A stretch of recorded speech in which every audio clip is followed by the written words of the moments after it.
गीता उपदेश वो परम सत्य है जिसे अपनाकर हर व्यक्ति दुख क्लेश मुक्त होकर सफल सुखद जीवन जी सकता है।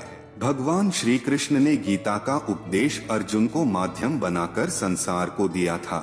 महाभारत युद्ध में भगवान श्री कृष्ण ने अर्जुन को तब गीता का पाठ पढ़ाया था जब उनके कदम युद्ध भूमि में डगमगाने लगे थे। गीता के उपदेशों को सुनकर अर्जुन अपने लक्ष्य को पूरा करने की तरफ अग्रसर हुए।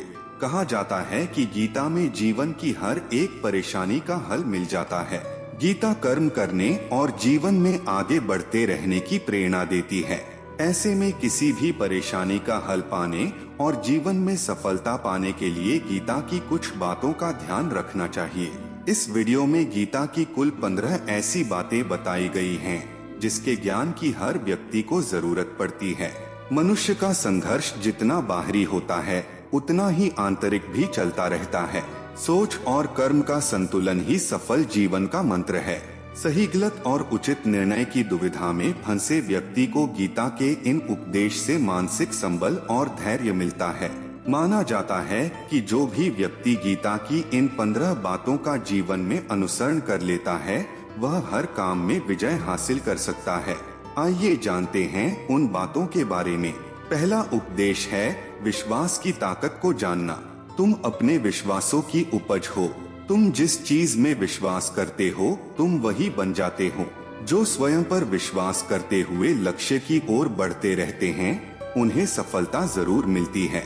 अगर व्यक्ति अपने लक्ष्य के लिए कर्म में पूरे मन से लग जाता है और उसे कर्म करने से खुशी मिलती है तो सफलता उससे दूर नहीं। दूसरा उपदेश है मृत्यु से भय व्यर्थ है। हर व्यक्ति के मन में मृत्यु का भय होता है। इस संसार का जब से निर्माण हुआ है तब से जन्म मृत्यु का चक्र चलता आ रहा है। यह प्रकृति का नियम है। इस सत्य को स्वीकार करके भयमुक्त होकर आज में जीना चाहिए। किसी को भी आने वाले पल के बारे में कुछ नहीं पता होता, लेकिन इस संशय में भयभीत रहने से जीवन नहीं जिया जा सकता।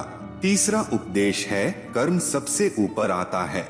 श्री कृष्ण अर्जुन से कहते हैं कि व्यक्ति कर्म करने के लिए ही पैदा हुआ है और बिना कर्म किए कोई नहीं रह सकता। फल की चिंता करना व्यर्थ है क्योंकि इससे मनुष्य का मन काम से भटकने लगता है। किसी कर्म से सफलता नहीं मिलती तो क्या हुआ, असफलता भी ज्ञान के द्वार खोलती है। अगर बिना फल की चिंता किए कर्म करते रहोगे तो सफलता और मन की शांति जीवन भर तुम्हारा साथ नहीं छोड़ेगी। जो कर्मफल से विरक्त होकर कर्म करता जाता है उसका आध्यात्मिक ज्ञान बढ़ता जाता है। चौथा उपदेश है हमेशा स्वार्थी होना गलत है। जो व्यक्ति हमेशा स्वार्थ प्रेरित होकर फल की चिंता करते हुए कर्म करते हैं और सिर्फ फल ही उन्हें कर्म करने को प्रेरित करता है, ऐसे लोग दुखी और बेचैन रहते हैं क्योंकि उनका दिमाग हमेशा इसी उलझन में फंसा रहता है कि उन्हें क्या फल मिलेगा। स्वार्थी व्यक्ति सुखी नहीं रह पाता और ऐसे व्यक्ति से कोई भी संबंध नहीं बनाना चाहता। इसलिए स्वार्थ से ऊपर उठें और दूसरों का हित भी सोचें। पांचवा उपदेश है क्रोध से सबका नुकसान होता है। क्रोध में कोई भी व्यक्ति खुद पर नियंत्रण खो बैठता है और आवेश में आकर गलत कार्य भी कर देता है। कभी कभी गुस्से में व्यक्ति खुद का अहित कर बैठता है। इसलिए क्रोध को खुद पर हावी नहीं होने देना चाहिए। गीता में श्री कृष्ण ने बताया है कि यदि गुस्सा आए तो स्वयं को शांत रखने का प्रयास करें। क्रोध या गुस्सा करना व्यक्ति के दिमाग में उथल पुथल पैदा कर देता है। आवेश में विवेकहीन होकर कई बार व्यक्ति अपना ही नुकसान कर बैठता है या फिर अपनी ही मानसिक शांति को भंग करके खुद को कष्ट देता है। क्रोध की अग्नि में बुद्धि और तर्क नष्ट हो जाते हैं और व्यक्ति बिना विचार किए बस अपने अहम अर्थात ईगो की तुष्टि करने वाले काम करता है। गुस्सा व्यक्ति की विचार शक्ति को पंगु बना देता है और भ्रम पैदा करता है। छठा उपदेश है मन पर कंट्रोल जरूरी क्यों है। कहा जाता है कि कई बार हमारा मन ही हमारे दुखों का कारण बन जाता है। गीता के अनुसार जिस व्यक्ति ने अपने मन पर काबू पा लिया वह मन में पैदा होने वाली बेकार की चिंताओं और इच्छाओं से भी दूर रहता है। साथ ही व्यक्ति को अपने लक्ष्य को भी आसानी से प्राप्त कर लेता है। मन का स्वभाव है कि ये आसानी से भटक जाता है। अगर जीवन को सफलता की दिशा में ले जाना है तो मन को काबू करना बहुत जरूरी है। श्री कृष्ण कहते हैं कि बार बार प्रयास करने से धीरे धीरे चंचल मन को वश में किया जा सकता है।